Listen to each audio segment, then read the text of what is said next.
여러분과 함께 인권 서울 기억 여행을 떠나 인권 감수성 향상과 서울의 인권 가치 문화를 확산시켜 보고 싶습니다. 우리 함께 인권을 지키는 대한민국 국민으로 같이 성장하면 어떨까요? 지금 달려가고 있는 남산은 1960년부터 1980년까지 중앙정보부, 현재 국가정보원으로 불리는 국가기관이 남산에 있었어요. 중앙정보부는 국민의 인권과 주권을 유린할 수 있는 막강한 수사권을 가지면서 죄 없는 시민을 도청, 감금, 고문하는 등 많은 사건이 남산에서 이루어졌어요. 이곳은 옛 안기부 사무동으로 쓰인 건물이에요. 이 건물 1층에서는 정치 세력에 비판하거나 반대하는 대학생, 교수 등을 가두는 유치장과 작은 고문이 일어났다고 해요. 옛 중앙정보부 안전기획부 6국이었어요. 지금은 기억 6으로 탈바꿈하고 있는데요. 통닭구이, 물고문 등 무고한 시민에게 고문이 가해졌던 장소라고 해요. 과거를 비판만 할 것이 아니라 다시는 반복되지 않도록 함께 고민하고 나눌 수 있는 장소가 되기를 기대해야겠죠. 이곳 남산길은 우리 민족의 인권을 말살하던 일제의 통감 관저터 인근 부지이면서 근현대사의 아픔을 간직하고 있는 장소예요. 표현의 자유도 없고 계속되는 감시와 통제. 불과 30년 전만 해도 이러한 자유는 우리에게 주어지지 않았어요. 여러분, 오늘 남산 자유길 탐방 어땠어요? 아름다운 남산의 또 다른 얼굴에 너무 놀라서 다시는 안 온다고 하지 않을 거죠? 우리의 아픈 역사를 기억하고 인권을 지키기 위해서라도 저는 꼭 다시 한번 올 거예요. 저도요. 평소에는 친구들이랑 놀기 위한 코스로만 왔었는데요. 다음번에는 제가 해설자 선생님이 되어서 한번 놀러 오려고요. 감사합니다. 우리의 자유를 지킬 수 있는 것들은 참 많았는데 그것을 가질 수 없었던 과거를 기억하고 지금 우리 인권을 지킬 수 있도록 희생하신 분들을 위한 다음 탐방을 기약하며 여기서 마칠게요.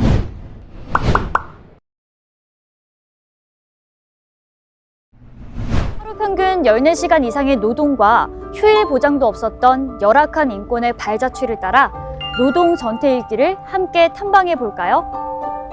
오늘 여러분과 함께 1970년대 우리나라 산업시대의 노동 현실과 전태일 열사의 생애가 담긴 이곳을 탐방해 볼까요? 좋아요!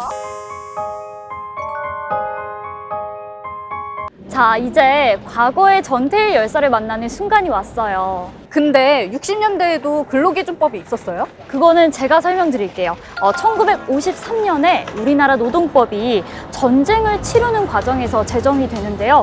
그런 근로기준법에는 휴게 시간에 대한 기준, 그다음에 휴일에 대한 기준, 노동자의 기준 등 현재와 비슷하게 만들어졌다고 합니다. 당시 전태일은 근로기준법 책을 구입하면서 정말 열심히 공부했고 근로기준법 위반에 대한 설문조사를 하며 노동청에 진정을 하였지만 끝내 받아들여지지 않았어요. 노동환경의 변화를 위해 끊임없이 노력한 전태일 열사는 1970년 삼동친목회를 조직하고 11월 13일 바로 이곳에서 근로기준법 하형식을 거용하고 분신한 거 하였습니다. 아, 이곳이 바로 전태일 열사가 분신한 거한 장소네요. 여러분, 아직 끝나지 않은 스토리가 더 있는데요. 이제는 우리가 그 당시를 더 생생하게 느껴볼 수 있는 곳으로 왔어요. 이곳은 전태일 기념관입니다. 전태일 기념관의 외관 혹시 기억하실까요? 뭔가 엄청 써 있었던 것 같은데. 건물 외관 전면에는 전태일 열사가 근로감독관에게 보낸 진정서 친필을 그대로 옮겨놓은 것인데요. 내부에는 전태일 열사의 생을 한눈에 볼 수 있도록 많은 자료들을 전시해놨어요. 여기가 그 당시의 모습을 재현한 곳인가 봐요. 당시 창문도 없이 벽면으로 둘러싸여 환기도 안 되는데요. 내 죽음을 헛되이 하지 마라 라고 외쳤답니다. 모든 자유에는 누군가의 희생과 노력이 있음을 결코 잊어서는 안 되겠죠.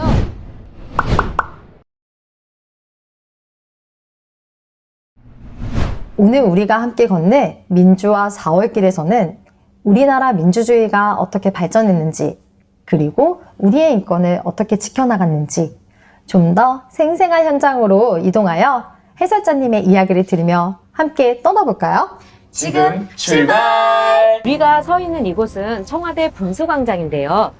분수대를 따라 살짝 옆으로 오게 되면 이렇게 역삼각형 모양의 동판이 보입니다. 살구 최초 발포 현장. 1960년 이승만 대통령은 세 번째 연임을 위해 부정선거를 합니다. 그리고 시민들은 반대 시위를 하게 되고 이곳 대통령 관저까지 오게 됩니다. 정부는 국민들의 의견을 들어주지 않았고 심지어 경찰이 시민을 향해 총격을 가하는 사건, 바로 첫 발포 현장이 이곳이에요. 네, 그 당시 자신의 의견을 표현하기 위해 국가 권력 앞에 나서는 일은 어려웠죠.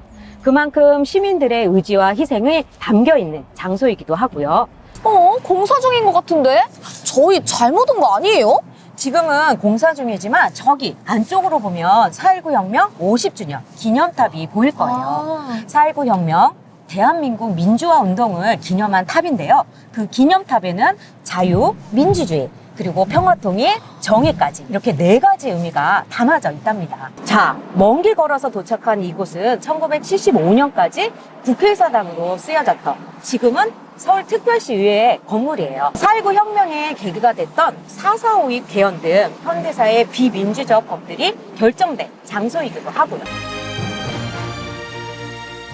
와, 저 이 미술관 진짜 와보고 싶었어요. 광복 이후에 1995년까지 대법원으로 쓰여지다가 2002년 서울 시립미술관으로 재탄생되었어요. 여기 미술관은 당시 대법원의 모습을 그대로 외관을 보존하고 있대요. 앞서 옛 국회의사당 앞에서는 교수들의 시국선언문이 있었다면 이곳 대법원 앞에서는 3.15 부정선거를 규탄했던 시위대 학생 대표 3명이 폭력적인 경찰들의 시위 진압에 대한 책임 규명을 대법원장에게 요구했어요. 우리가 이렇게 민주주의 국가에 편안하게 살기까지 여러 사람들의 희생이 뒤따른 것 같아요.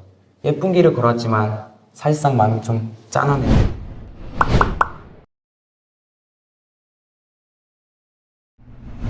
오늘 우리가 함께 탐방할 코스는요, 이 열악한 환경 속에서도 우리나라의 수출 산업을 이끌며 경제 성장에 이바지한 그곳, 바로 지금 IT 산업 기술을 이끄는 노동 그룹길입니다.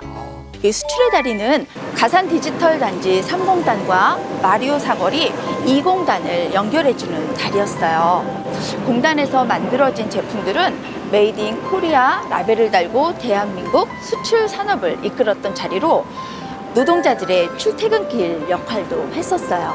지금은 화려해 보이는 이곳이 1984년 일당 2,300원에서 2,400원의 저임금으로 하루 평균 10시간 이상의 노동이 있었던 바로 그 구로길입니다. 대우 어페럴 노동자들은 근로조건의 향상을 위해서 노동조합을 결성하게 돼요. 그리고 바로 이곳이 과거 대우 어페럴이 있던 장소예요. 노동자들의 외침 속 그들을 지지했던 구로노동 상담소, 구로청년회, 그리고 구로노동 자문학회 등 여러 단체가 있었습니다. 그 단체는 2006년까지 이 건물에 있었어요. 아쉽게도 지금은 문을 닫았지만 현재는 전국 민주노동 총연맹 서울본부 남부지부 협의회에서 함께 하고 있습니다. 동대문에 전태일이 있다면 이곳 구로공단에는 박영진이 있습니다. 효심을 제조하던 신흥정밀 노동자였던 박영진은 1986년 3월 임금을 4,200원으로 인상해 줄 것을 요구하며 시위를 하다 결국 폭력에 맞서 분신을 하게 됩니다. 마지막 구로길의 탐방지는 바로 구로공단 노동자들의 생활을 엿볼 수 있는 생활체험관 금천순이의 집 앞이에요. 당시 10대에서 20대 미혼 여성들이 대다수가 이곳 구로공단에서 일을 했었습니다. 2, 3층 건물에 3, 40개 정도 2평의 방과 1평의 부엌이 딸려 있었고 공동 화장실은 서너 개밖에 없었습니다.